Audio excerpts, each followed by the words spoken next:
As soon as Israel comes out from behind the hijab to join in the big wars, we know, for example, that someone changed the Bible to declare that the Holy Land extends from the river of Egypt to the river Euphrates. So the whole of the eastern delta of Egypt is part of the Holy Land. So Dajjal cannot claim to be the Messiah unless Israel wages war on Egypt to extend its territorial frontier to encompass the entire eastern delta. That's one war that Israel has to wage, which is why NATO wanted to be in Libya. As soon as Israel comes out from behind the hijab to start waging her wars, which will be several wars, she's got to attack Pakistan. It's goodbye to Singapore. Goodbye to Singapore.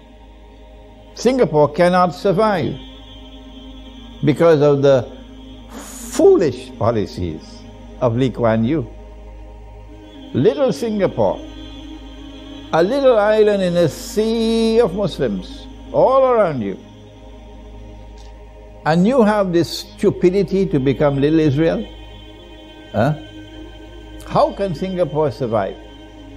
Because the Malay people love Islam. And when Israel comes out to start waging those wars, no government in Malaysia can control them.